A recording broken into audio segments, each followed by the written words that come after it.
Meus amigos, muito boa noite. Acaba de encerrar o jogo. São Paulo 1, Grêmio 2. O tricolor consegue mais uma vez tomar a virada e fazer mais um jogo daquele que a gente está cansado de assistir. Eu acho que antes da gente falar aqui sobre lances, os gols, enfim, eu tava pensando assim, é impressionante como a gente fala que o São Paulo parou no tempo em questão de gestão, de diretoria, mas a gente para no tempo em todos os sentidos e tamanhos. A gente ficou aqui 50 dias sem jogar, pausa da Copa. A gente não está jogando Copa do Brasil e não jogou playoffs da Sul-Americana por já estar classificado. Também ficamos aqui quase uma semana e meia, 2 semanas sem jogar. E o time não evolui, a gente continua parado no tempo, até nesses pequenos recortes que a gente pode treinar, preparar melhor time. O time não evolui e hoje foi claro e nítido de novo que o time não evolui assim. Acho que vocês devem concordar aqui comigo. O torcedor do São Paulo já tá cansado de ver jogo que a gente sabe o que vai acontecer. A gente já vê o cenário completo. O São Paulo abre o placar, o que já é um milagre. Mas assim, a gente já faz um gol, já falando, puta, meu, vamos ver quanto tempo vai aguentar sem tomar, porque o São Paulo não consegue sustentar placares.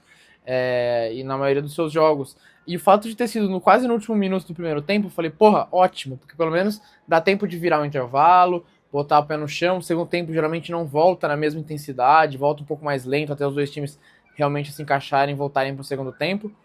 Mas não, a gente volta pro segundo tempo e com 2 minutos já toma um empate. Então, de novo, nada muda, a gente sempre espera o pior e ele geralmente acontece. Fechou? Vamos lá, falar um pouco sobre o jogo aqui, alguns pontos importantes e alguns jogadores que a gente gostaria de citar.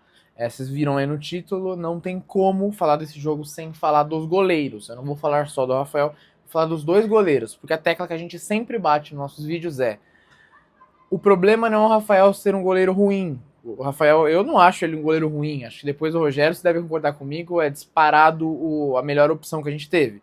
Isso quer dizer que ele é bom? Não, quer dizer que a gente teve alternativas horrorosas antes. Sidão, Thiago Volpe, Renan Ribeiro, enfim. Toda aquela lista que vocês já conhecem.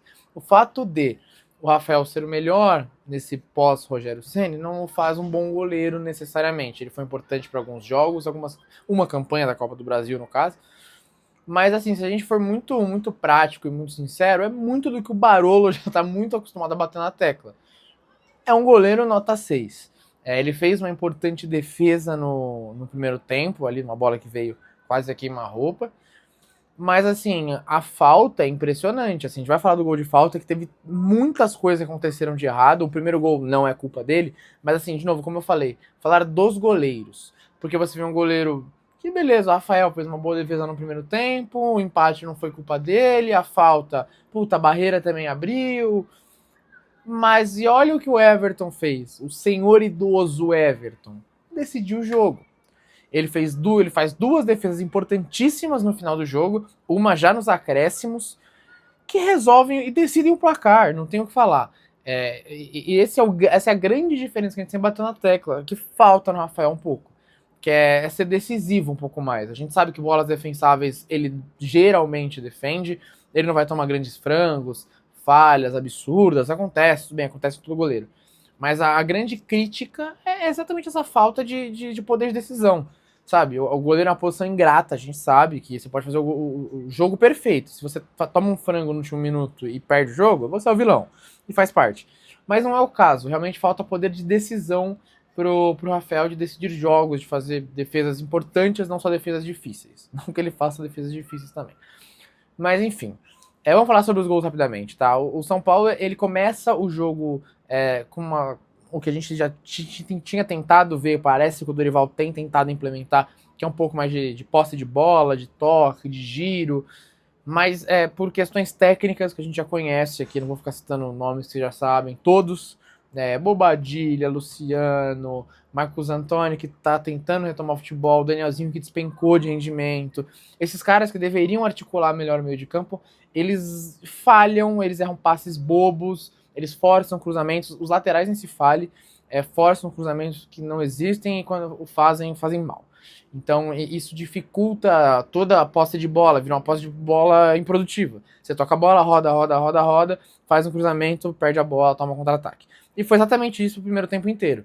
O Grêmio um pouco mais de velocidade, tentando jogar no contra-ataque, mais objetivo e algumas das vezes mais perigoso também. E o São Paulo lento, tocando passes, enfim. Da metade do primeiro tempo pro final, o São Paulo até espetou um lance ou outro um pouco melhor, que é onde sai o gol. Um bom lance ali pela esquerda, toque de bola rápido, que é o que falta, um pouco mais de velocidade para esse time. E acha um gol ali, eu vi que deu gol contra, mas enfim, mesmo se não tivesse entrado aquela bola, o Caleri vai lá e define. O São Paulo abre o placar e, como sempre, não consegue segurar resultado. Da mesma forma que só joga, só vai para cima e sufoca o adversário quando tá para trás no placar e quando precisa, que é o que a gente fala, que falta um pouco mais de vontade nesse time fez 1-0, show, faz 2, faz 3, não sei se vai fazer, mas tenta pelo menos, vai um pouco para cima. E da mesma forma que ele só vai quando precisa, é impressionante também, assim. Quando faz um gol, não consegue segurar e toma. Então, essa deficiência de não segurar resultado é nítida e se repete mais uma vez. 1 minuto, 2 minutos, segundo tempo. Uma patetada que é a cara do São Paulo tomar.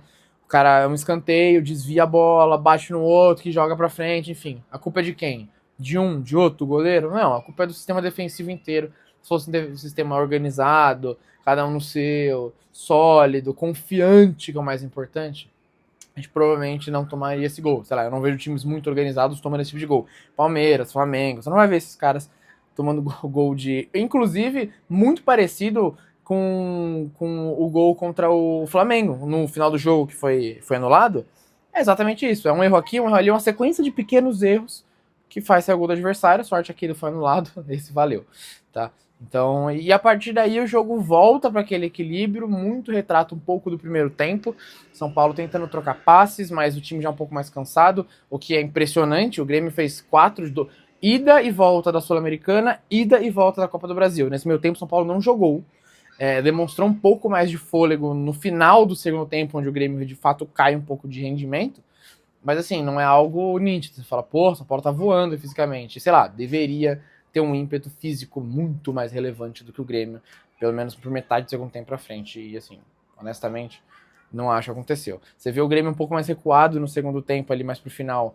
Já tem a vantagem do resultado, e outra também, o Luiz Castro, ele recua o time inteiro, ele faz substituições, enfim, questionáveis pra caramba, que chamam o São Paulo um pouco pra cima, mas, enfim, com organização zero, tá? O segundo gol, que é o gol de falta, assim, novamente, né? Muito discurso do primeiro gol que é um erro coletivo. O Pavon bate uma falta ridícula, horrorosa, que não era para ter passado do joelho do indivíduo que tá na barreira, mas a barreira pula toda torta. Se eu não me engano, é o André Silva que pula girando, então assim, a barreira abre, a bola passa no meio da barreira, e o Rafael nem tenta ir nela, ele pula, mas assim, a bola eu acho que não tá nem na pequena área, ele já tá tirando o braço com cara de triste. Então, a culpa foi do Rafael nesse gol? Não. Mas, porra, podia querer um pouquinho mais, sabe? Você é um goleiro mais decisivo. Puta, é um cara que...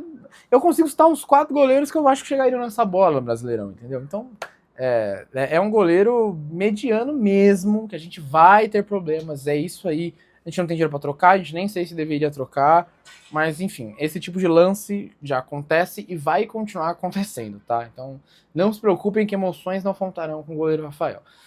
Então, assim, é uma falta que o Pavão bate muito mal, a bola passa da barreira e o goleiro Rafael aceita, a barreira pula mal. Assim, tudo errado. Assim. De novo, é preocupante até o último nível, porque esse é o tipo de jogo e derrota que você fala, meu, isso aí é coisa de time rebaixado. Se você pegar os grandes que caem e puxar o histórico, esse tipo de jogo que a gente vê que acontece muito. Então, sim, é preocupante. Foi outro jogo ruim. O São Paulo, ele tenta se mostrar um pouco organizado, mas assim, a gente vê que não consegue.